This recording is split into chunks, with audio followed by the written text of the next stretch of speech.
Bass.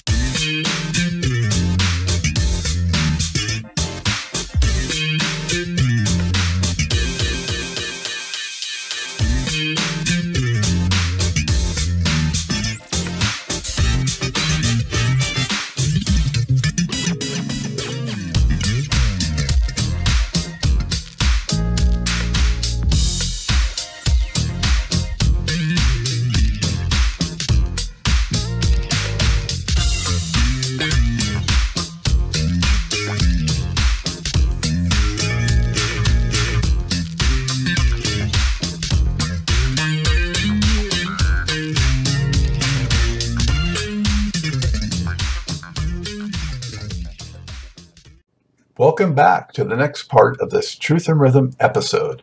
Be sure to subscribe to this channel. If you've already done so, please share it with friends. Also become a member by joining Truth and Rhythm on Patreon, or consider donating at funknstuff.net. Thank you so much for your interest and support. Enjoy.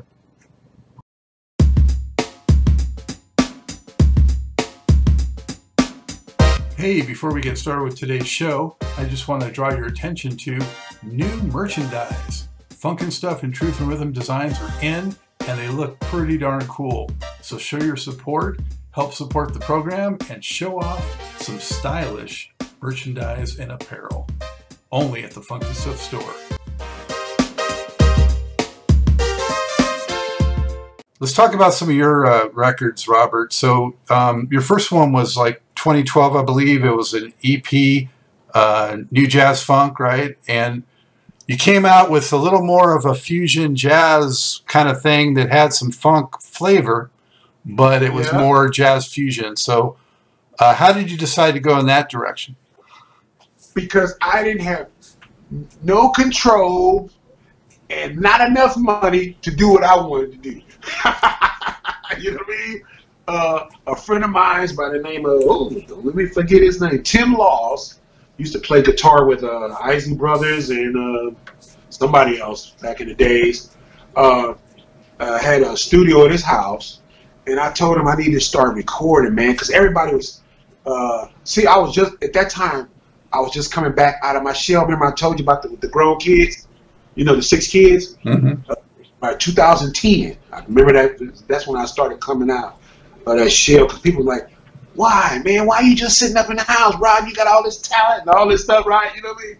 So I want to put something out there, and I didn't know what the hell I was doing, to tell you the truth. So, you know, I had to leave it all in his hands, and I didn't have the money to pay the people that I wanted to come in there and all. And, man, you know how I got that album done?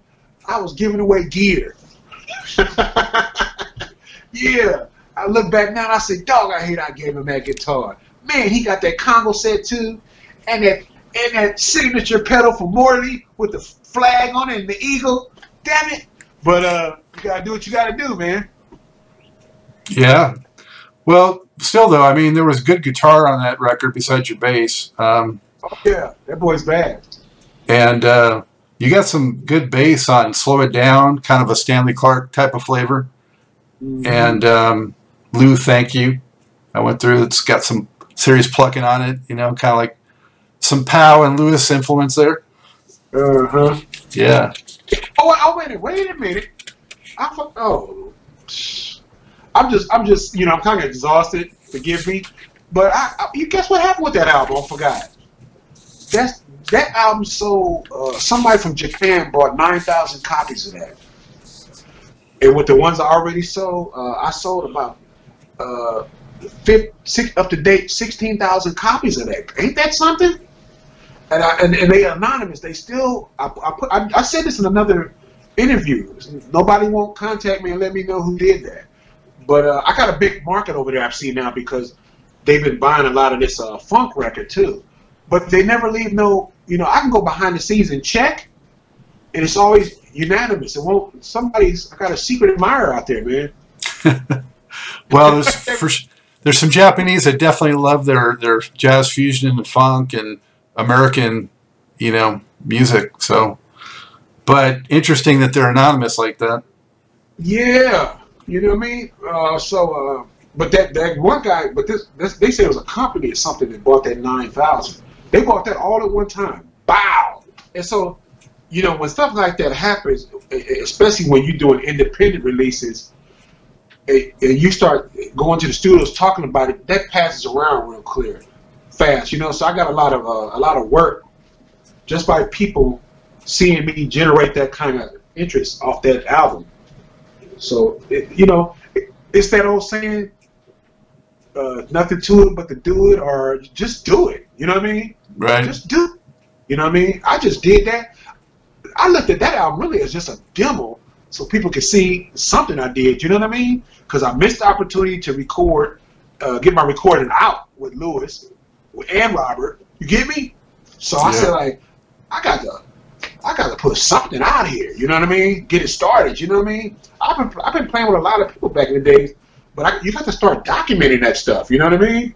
Mm-hmm. Or what you know? Hey, the years fly by, man. Yeah. And the 8 years went by my calculation, to Ride With Me, which you put out in 2020. Mm-hmm. So that one, you know, is a little more of like a hip-hop type flavor versus the new one, which is more funk. What was your ambition with Ride With Me? Well, let's back up before that. You talking about 8 years from the original All About That Funk I put out in 2012? New Jazz Funk was 2012. Ride With Me 2020. No, I have another single out there. It's, you notice on this record, on the Fonk record, it says Reloaded. Right. I had 2 original CDs, singles, come out All About That Funk in 2000. Get my years right. 2018 and 19. Yeah. And the first one is when I just touched down out here. I didn't know nobody.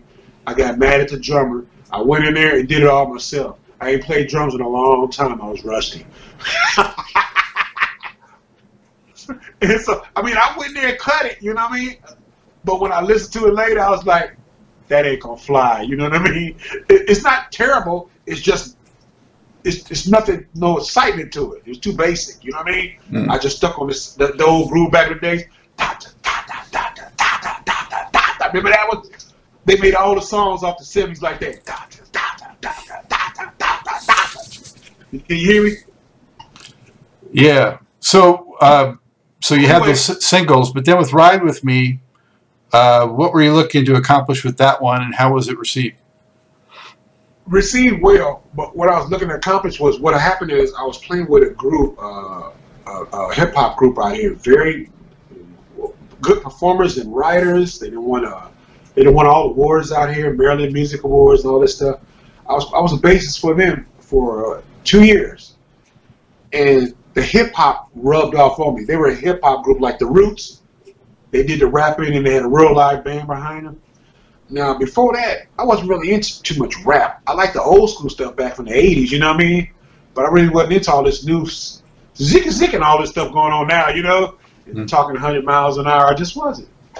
But when I got with them, they seemed like they went back to the roots, like the LL Cool J stuff and old school, you know, the real instrumentation. You know what I mean? And I guess by being in a hip hop band, I've never been in one before. It their influence rubbed off on me. So while we was taking a break during COVID, I was like, they must be doing an album. They were moving too slow for me. I said, I can't just sit up here and do nothing. You know what I mean? I just couldn't. I gotta put, what I tell you, I gotta get some more stuff out here, man. The internet, I gotta put some stuff out there. People been seeing me, I can't just shut it down like that. You know, I guess they had day jobs and stuff. You know, I do this full time. So I was like, no. So I was like, well, I really ain't got the money to pay all these, once again, to pay all these great players that I want. So I went on my buddy's house. Oh, wait a minute. That's how it happened. Let me back up. That's partial, but let me go. I'm sorry. Let me back it up just a little bit before that. That's the after fact. I went over to help the drummer out because he didn't have a car from the Area 301 rap group. And I said, man, you need some food or anything? He's like, I'm all right. I need this. So I just was you know, that's when the pandemic first hit. I know he can't get around. So I'm a good guy, man. I went and spent about 60, 70 bucks and bought him some groceries just to be nice, a little care package, you know. When I got over there, I didn't know our drummer was a hot producer, man. I went over his house to drop off the groceries, and that's the first time I've been over his house. He's a band member, you know. He stays a little ride for me, about 20 minutes. I just never went over there. And good thing I dropped them groceries off, man. This dude is a genius. And he just started showing me stuff, and I was like, yeah, right, you know. I've seen the studio a billion times, but what I was watching is the quickness. He was producing things. He was showing me stuff, and how many things he knew at that speed. And I've been in some big name studios, and they all move too slow for me. I think they're just trying to get your money or something. I don't know, but they piss me off. You know what I mean? I'm like, come on, dude, it take this long to do this? You know, really? You know what I mean? And the meter's ticking on my pocket. You know what I mean? But this dude is like, click, click, pop, pop, pop, pop. And then I start asking him things because I got interested. I said, well, can you do that with this? And can you do that with this? He did it in 10 seconds. I said, man, you got to make a record. Now, I forgot to tell you that. Now let's get back to the other part. That's how Ride was conceived, because I didn't have the funds at the time. Well, I had them, but I wasn't letting them loose because we wasn't working nowhere. Let me be straight with that. You know what I mean? I got a wife at home and, you know, some bills to pay. Right. So I'll take our savings and go dump it off in a record, and I don't think she's going to let me do that. I mean, you know, a big record. You get me, you know, with paying a lot of people and all that. So now the sound that I got to get at the big record is Mark Showtime Brown. With my knowledge, but he gets a sound so ice before I even master it. His stuff sounds so good, I don't even have to master it. He's a genius right out the box, dude. I never heard nobody do that. I'm talking about, I've been down to Warner Bros. I've been to Capitol Records. What's that place called? With Suge Knight. I've been all over the place when I was out there, and I never heard nobody come that clean with a sound. He's like a little guy, you know. He's like a guy who can sit up in the house and nobody really knows about him, and he just sticks to himself. You know? Yeah. He fixes a plate of food and just works on music all night and day. You know?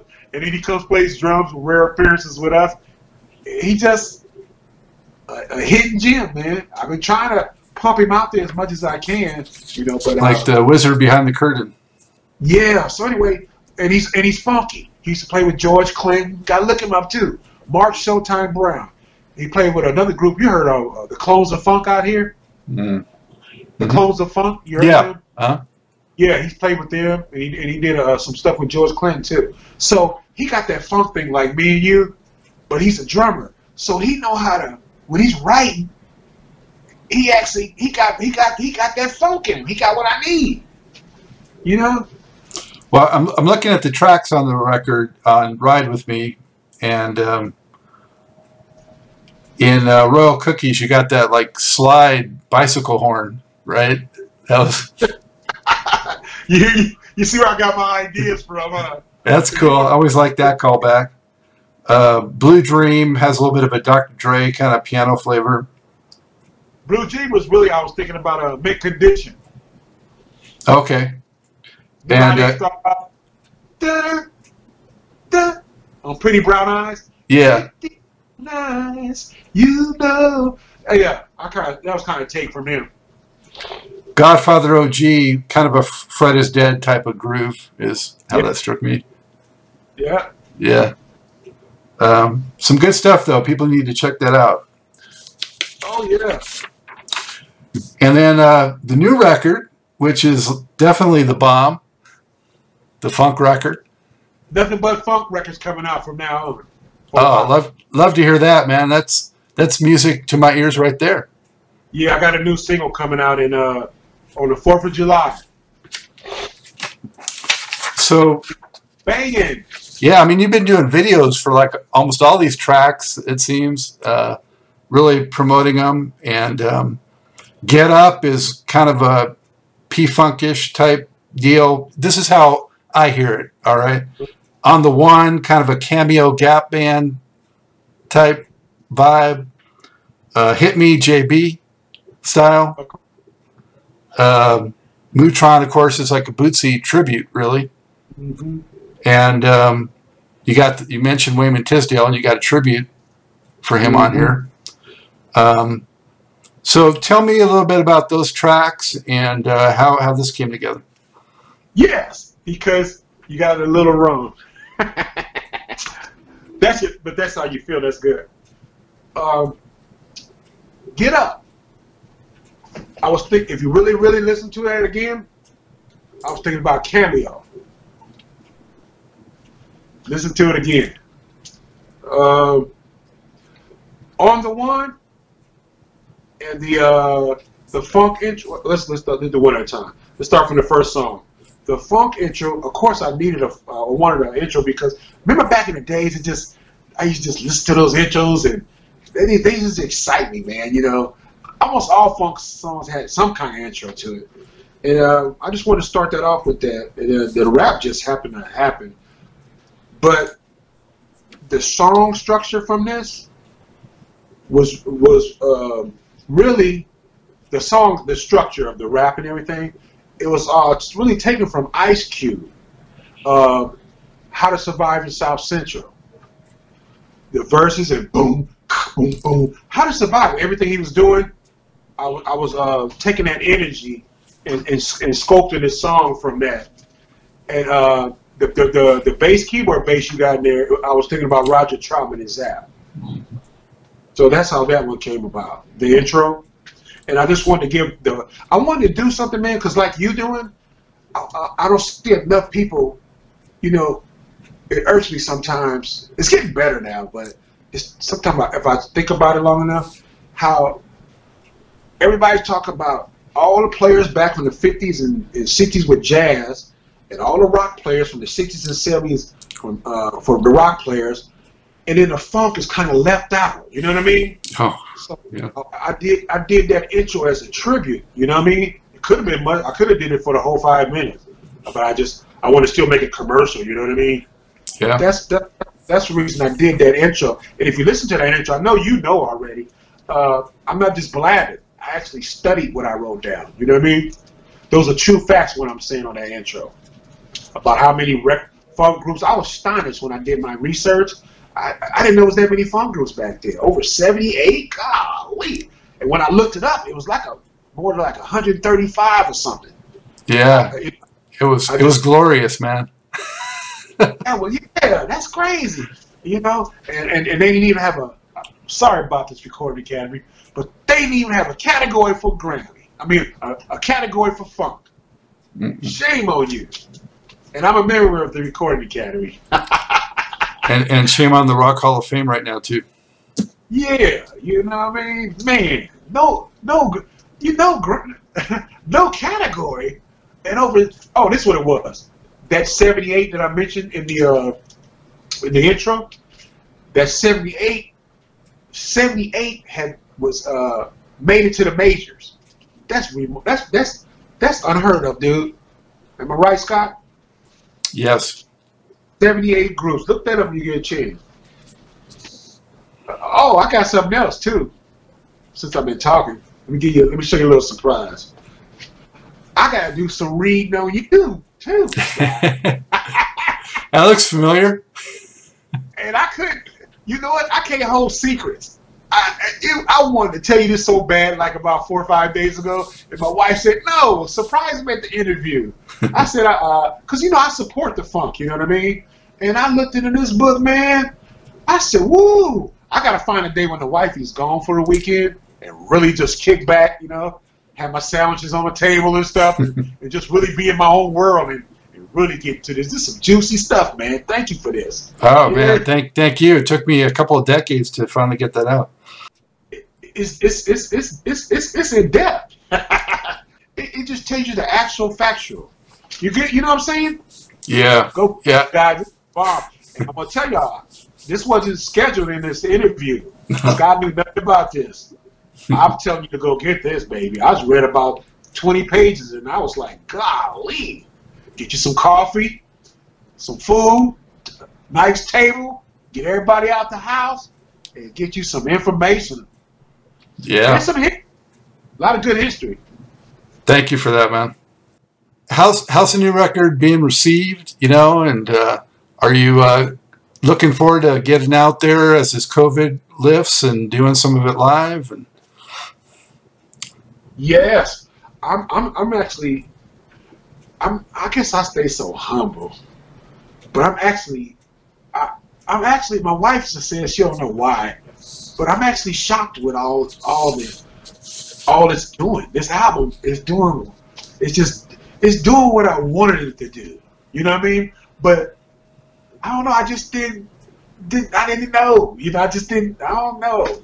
It's doing it, man. There's everyone see the back, and then the disc itself. Oh, you got the new one, huh? For real Funketeers from back in the day, they want to see CDs. They want physical CDs. They don't only want downloads. They're streaming. Right. Yeah. So if you're gonna serve the funk right, you gotta have some physical product too. Yeah, that's right. You can't just be done. You gotta have that. You saying it, baby. Hey, so so much respect for keeping the funk alive, Robert. I mean, that's such a important cause, especially nowadays. Showing youngsters what real musicianship is, and keeping it going. Passing on the legacy of all these great artists that you alluded to. So many that were on major labels back in the day. Mm-hmm. So yeah. Let's see. You've got a very cool looking bass on here. Why don't you tell us about this bass? Oh, okay. Put it up like this, huh? Yeah. There it is. This is my #1 funkin' for fun bass. This is my like when I do a lot of my own stuff. Like, hopefully we can get out and you can hear some of this funk record live.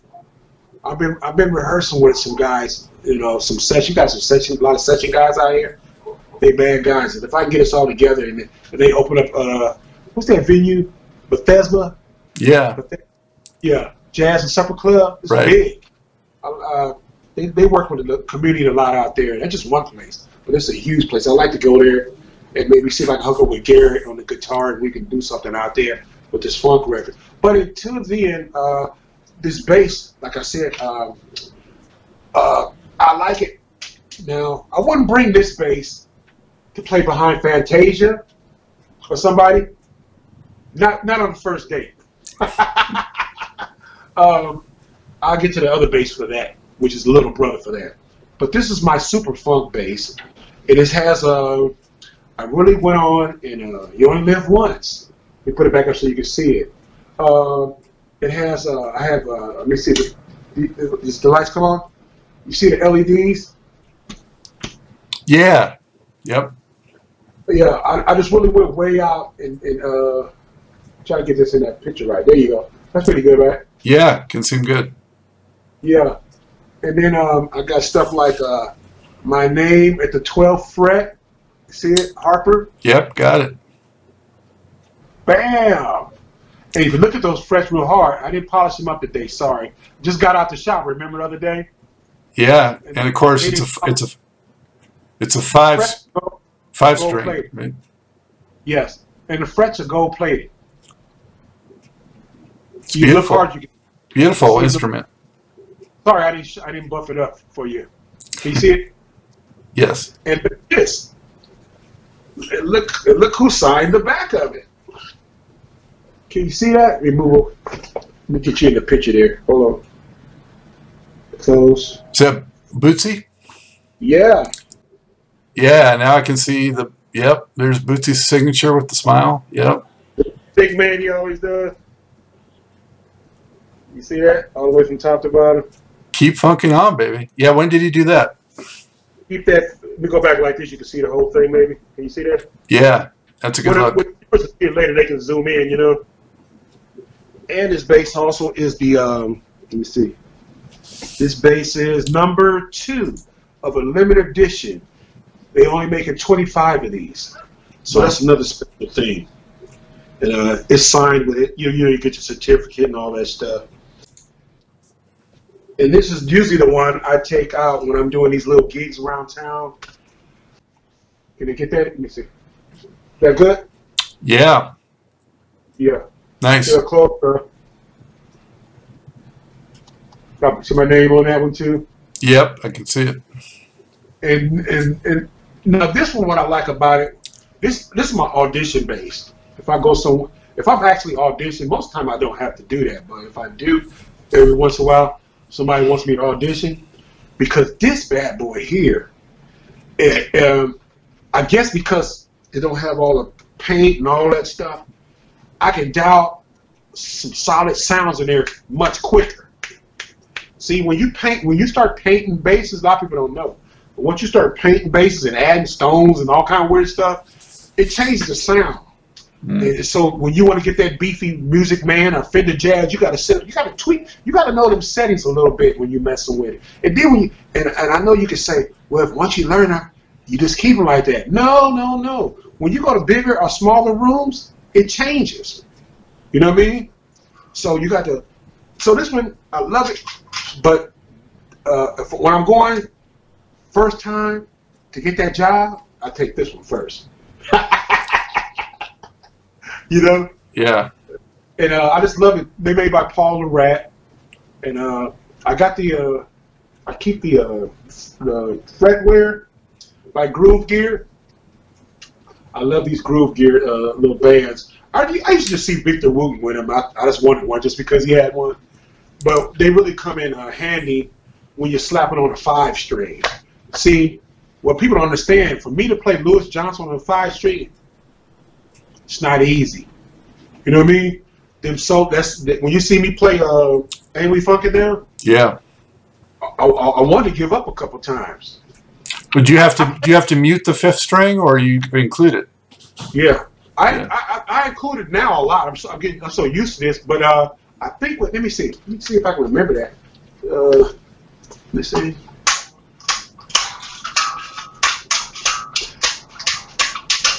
I use it a little bit in there, but I still mute a lot, like when I do the solo. Okay, yeah. So this is my boy, and then they got easy pop out battery. I love those. I'm gonna start getting all my basses like that. Just pop out. I don't need no screwdriver. You put this back. So Robert, how does the sound of that bass or those basses differ from more of a solid body? I get that question asked all the time.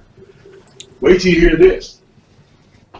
When I got that bass, I actually went to check it out. I saw it online, and I went to the NAMM show to check it out. See, yes, I like the crazy designs, but I'm also a veteran to know you can't just buy a bass because of how it looks.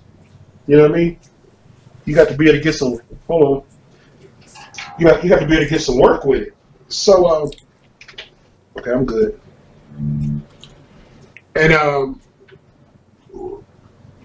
when I got there, it tested that bass out, the one I just put down, the wood one. What got me was I can get the Music Man, I can get the Fender Jazz, and I can get the Fender Precision, and I can even get some Stanley Clark Olympic.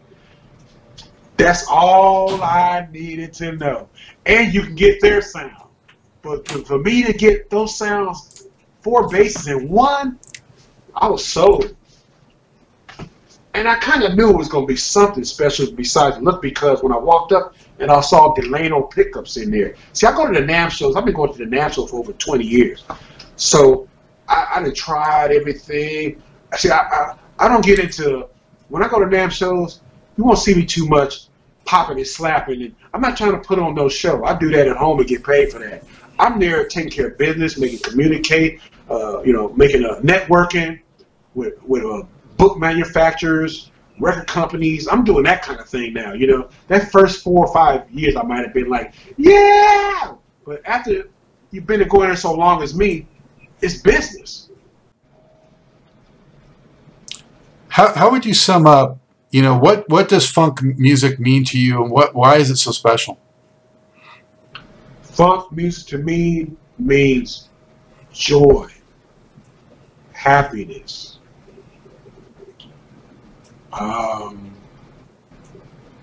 joy, happiness, love. It's a positive thing. Because anytime a funk band is playing, if you look out in the crowds, man, even today, they're smiling. It makes people smile. You can see other groups, they getting down now. I'm not taking it away from these new groups, but that smile that funk leaves when it's up there, you know what I mean? The beat, funk, a platform where you can be yourself. You know what I mean, man? You ain't got to put no pretentious stuff on, you know what I mean? If you feel like wearing a nose and your earring and wherever you want to put a nose ring at, it's funky, baby. We not tripping, you know what I mean? Whatever colors you want to wear, we're not tripping with all that stuff, you know what I mean? So it's freedom. Did I say freedom? Yeah, freedom. Definitely. Love, peace. You know what I'm saying? All that good stuff, the man that nourishes the insides. You know what I'm saying? That takes you away from. You know what? People, I'm explaining to people who don't know about funk. They're watching this. Funk is like it's a great escape from this cold, wicked world with a lot of things going on, all this negativity going around. You get some funk, and it's like going to Disneyland, the happiest place on earth. You know, I just think it's something spiritually coming down from the heavens above. I don't like to use the word coincidence no more. I call it blessings. You know what I mean? That's just my personal preference. I don't believe nothing happened by accident. Especially when it's good. You know what I mean? So I'm meeting you, these different people I meet. It's like you all got the same basic characteristic thing about yourselves. You know what I mean? And it makes me feel good. It makes me smile. Love it. Funk is on a special wavelength, and either you're attuned to it or you're not. And, you know, for me, it just touches someplace inside me that nothing else quite touches. Right. And we're going to bring it back, baby. You know what I'm saying? You know Bruno Mars is hooked up with Bootsy now, right? Yeah, I saw that. Silk Sonic. We need more of that because Charlie Wilson is cool, but he kind of abandoned the funk. He's doing the R&B thing. Yep. But what I hate about the pandemic is all the funk bands was just coming back. Yeah. You know, they was blasted, man, having funk festivals and everything, and then, wow, got shut down. But it looked like I started to see it slowly start creeping back, so I stay optimistic, man. I can see it. It's going to be all right. I'm not worried about it. It's going to be all right. Somebody got a song like that. Listening to that rap on the side. Zap had that all right song, remember? Oh, all right. It's going to be all right. Yeah, you're right. On the More Bounce album. Yes, we all coming back, man. You know, we all, because if I'm coming back, I know they coming back. So, I heard a rumor now. I don't know if it's true. I ain't made no phone calls yet. That George might not come back after this thing is over with. Did you hear that? Well, he had said he was retiring anyway, and then he was not retiring because he kept performing. So maybe because this has been such an extended layoff, he's going to actually finally retire. I don't know. Because I like to see him do another year or two. But he's paid his dues, but I just like to see him, you know, I like to see him keep going. Everybody else keeps going. Well, we never want to let George go. I mean, you know, who wants to see him go, man? I think we covered it all. Is there anything else you want to talk about? Yeah. The glove. I wanted to use your this platform to stop everybody from inboxing me about this doggone glove. Now you guys got it firsthand on funk and stuff. The reason I wear this glove is back in, I think it's 97. I had a bad case of carpal tunnel. And then I saw, if anybody know the bass player named Mark White of the Spin Doctors, and he was on TV. I was sitting back at home, and he was on, and it came on the news about this carpal tunnel new procedure that uses a laser on the hand, where the carpal tunnel is actually bothering you right here on the wrist, instead of those scalpels that they've been doing for centuries. Because I was getting ready to go into the knife because I had it so bad.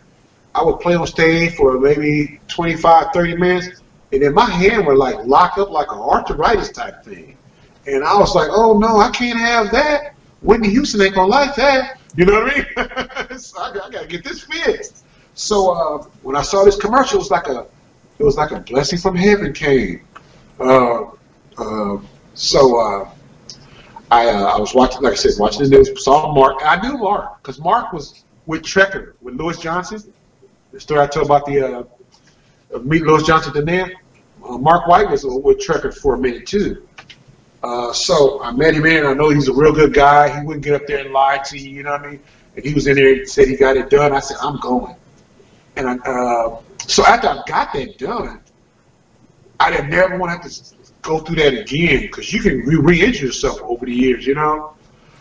Even after you got healed, if you don't protect yourself. So when I started playing with Louis Johnson, he had one of these every time I saw him, the glove. And I asked him about that, and he told me the same thing because he beat so hard on his bass. He's at the, he had to use that for like reinforcement to not just throw everything out of whack. And I told him about so when I just put the two and two together, carpal tunnel, Louis don't want to throw his hands out of whack. I'm getting one too. And now it's like an honor too. I'm kind of so used to it that I don't think about it, but it's to honor the Louis Johnson also too. You know what I mean? But number one, it's I had the carpal tunnel, and I don't want to get it again when I'm popping and slapping and stuff. Yeah. You know? And it's not for everybody. It's just for aggressive players. It's mostly funk. You know what I mean? Yeah. Because sometimes we get off there and we just get greasy and they say solo, or we just play something we're not supposed to be playing, and we just dig in a little deeper than the average R&B guy does. You know that. Well, I heard Louis sometimes would get blood, playing. He would hit it so hard. And thumping. We dig in deep like this too, more than that bass player does. If you listen to some songs, can I give you an example real quick? Yeah. Okay, I'm just gonna make up something real quick, just to show you the difference between the funk and the R&B. R&B, they play like this.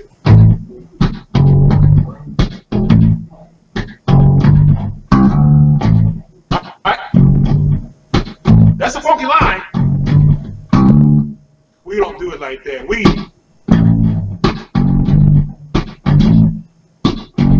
Yeah.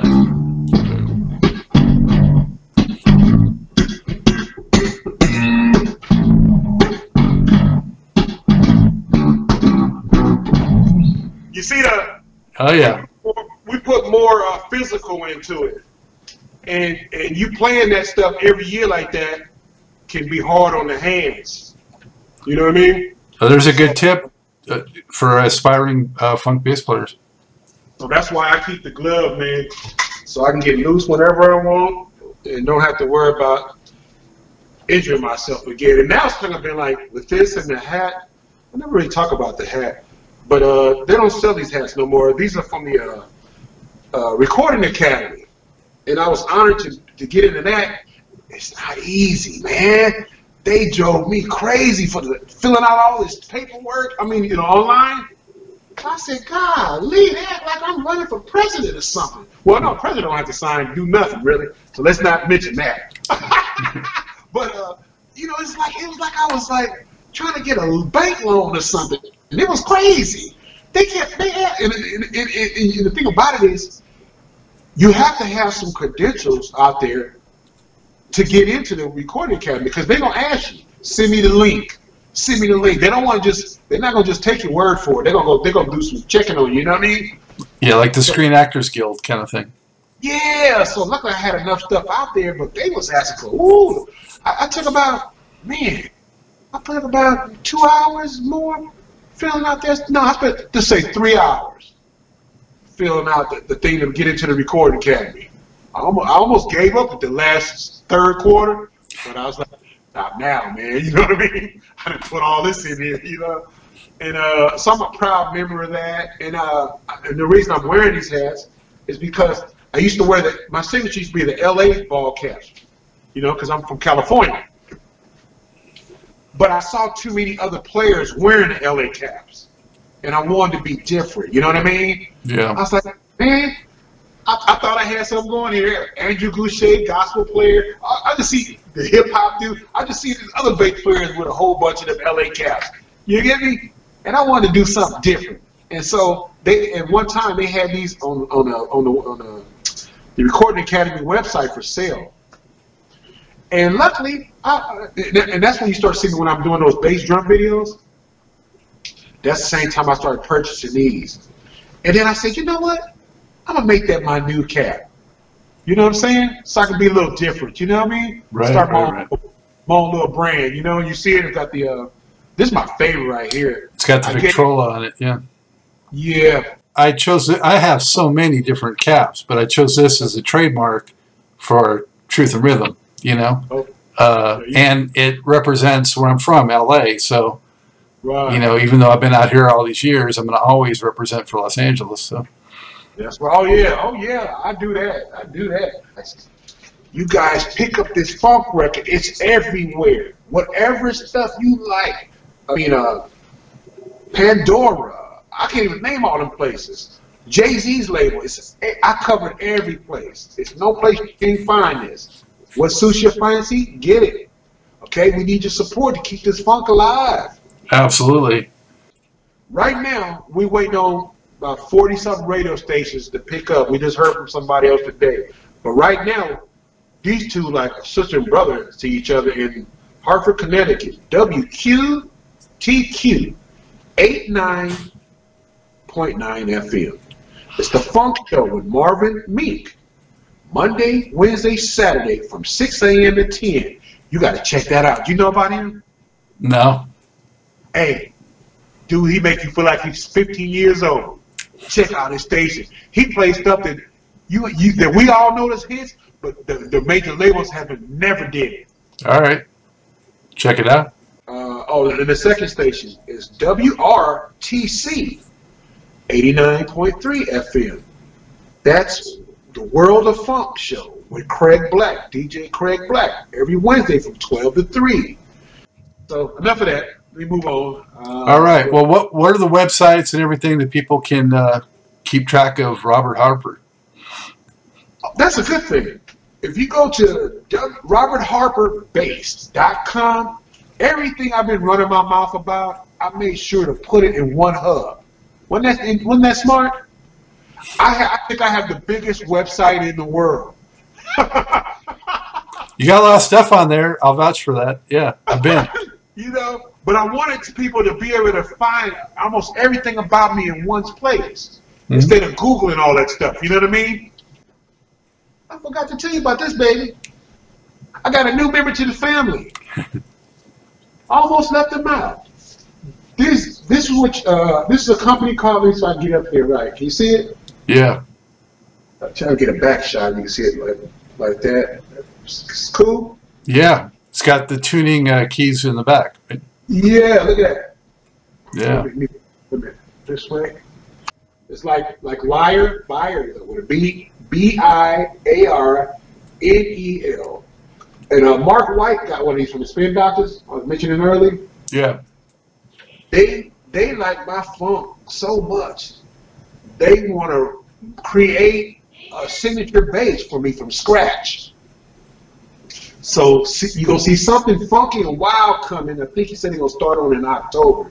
This one right here, I'm going to let y'all know, a lot of people, well, you get another first exclusive here. I never told nobody, but my wife plays bass. They're going to be like, what? You ain't never told me that. So this bass is actually going to be hers. It's a little too small for me. It's a 32-inch. I'm used to 34, 35. And plus I'm a 5-string. This is 4. So, y'all look out. This guy's from Italy. I got a thing called the Italian connection that I'm with now. I made that up from, I used to hear that back in the days. This is my new bassist from Italy. That's a bass offer that you can't refuse. Yeah, from Italy. They're gonna make a bass. They're gonna make it. They've said to whatever I want it to be, my specifications. You get me? So check this out, man. Did you see my little ad with this? This my funnest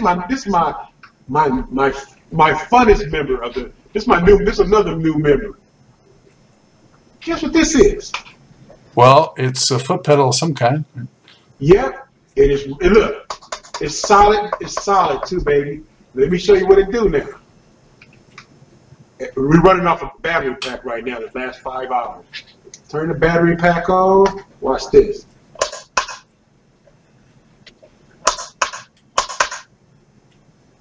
it's a stage light. You can use it for the whole band, or you can use it just for yourself. Look at it. See, I'm gonna turn it up, but I'm gonna turn it down because once it gets so bright in your camera, you can't see the colors. See how big and bright that got? Yeah. And it has different colors on it too, and it even has a strobe. You know, and it can play by the sound of your bass. It got sensitivity, and it's real powerful, dude. It's powerful. Don't let this little video fool you. This thing is a monster.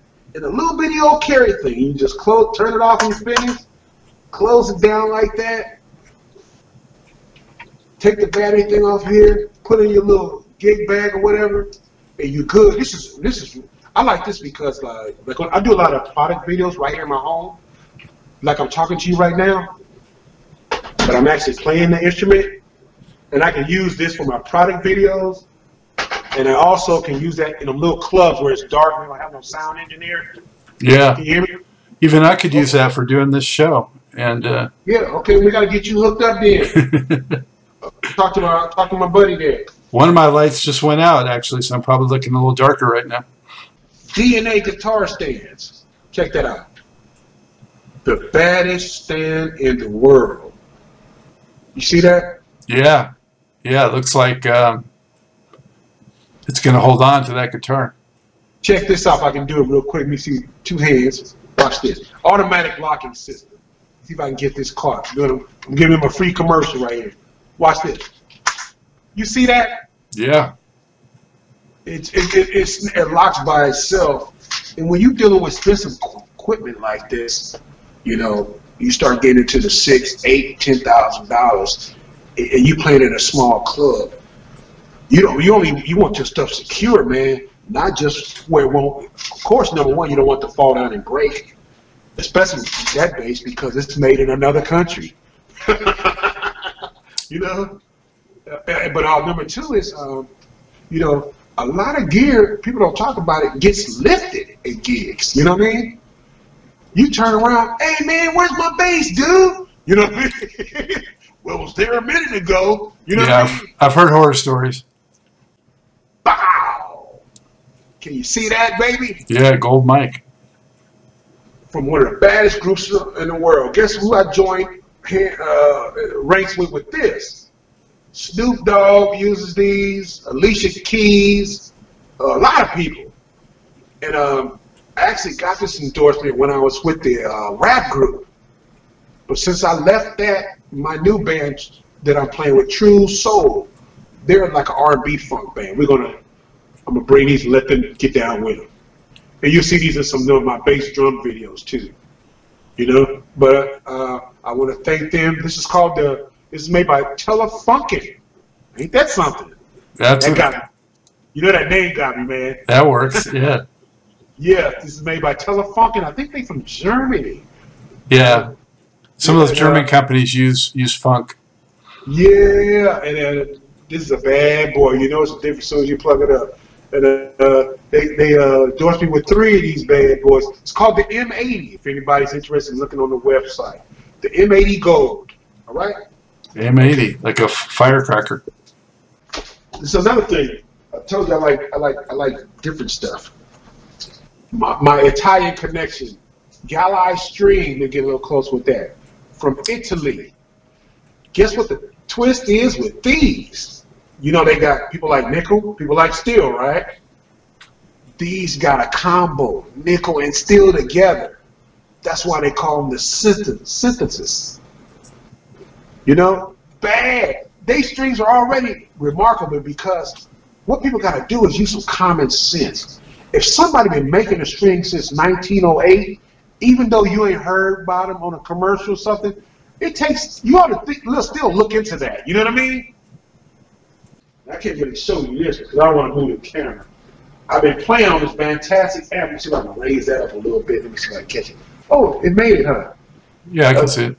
Yeah, GR bass amplification from Italy. The best in the West. If you want to play funk, y'all can't funk with me with this. This is the funkiest bass company in the world. I can say that because I've been playing funk bass for over 40 years. Ain't nobody giving up the funk like this. None of them companies. I'm gonna tell you right now. I don't want to spam the camera, but I got all kind of amps in there from everybody. You can see that. I got Jizz Biggs, Trace Elliott, JK, Trainer. I got everything. I tried them all. Don't nobody got that funk, that Parliament funk, Bootsy. If you playing live, like these boys here. You know, and the trick is, they didn't put nothing. They explained it to me. I didn't know this either. All these amplifier companies, SWR, Fender, the technicians tweak their heads to make them sound a certain way. I didn't know that. I thought you just soldered everything together to make it sound good. You know what I mean? Hmm. I didn't know you know, I know they was pre-dialing sound in before you even get it. You get me? Hmm. So what Italy decided was, we're not going to put nothing in because it's choking out the sound. And let them dial their own sound in. So it's called pure sound. And everybody I play, I loved it. It was sounding so good, Scott. On my first gig with it, I never heard my bass plate sound like that live. I thought the engineer had maybe doing some magical trick. It was giving me that, it was giving me all that bass stuff you hear back in the 70s. Anywhere from, remember Steve Arrington? All that popping and sliding. Yeah, and Mark Adams. And Slave and all that. Yeah. Bootsy, everybody. It gave me everybody's stuff. And it just blew me away because usually I get all these, I ain't gonna mention these brands like that, like do no personal attacks. But I hear all this big stuff about all this hoop line stuff, and then I buy it, and I be like, this ain't got no booty in it though. I'm gonna blow these speakers out. I need some bottom when my jeans shake while I'm on stage. You know what I'm saying? I want my pants to move while I'm playing it. Blow some air on me, you know what I'm saying? Yeah. So this one here, oh my goodness. And not just, I get it custom white like Larry Graham and Bootsy. You know what I mean? So I'm one of the luckiest mans on the planet, man. You know what I mean? I'm sharing some good information. I did all the research on everything you see I put on here that you can't find in Guitar Center. This stuff is outstanding equipment. And you wonder how I get that sound you hear on that amplifier? These are cordial cables, C-O-R-D-I-A-L, from Germany. But they got a distributor out here. Gold tips, silencer, so when you pull it out the bass, it cuts off automatically. But here's the trick, and I'm going to cut this short. It's 3 times as much copper in here, and it's not recycled. All the companies, I can't mention their names, that cause problems, that you hear, the big names, they use recycled copper. This is virgin copper. It's very expensive, and the Germans got 3 times as much, which transfers the signal quicker. You gonna say, oh, okay, remember this? It's called the transients. The quickness of your playing, it picks up faster. Remember this on the album when I do the, I did a little, the bass solo on All About That Funk? And I do some triplets. Everybody was asking about that. He goes,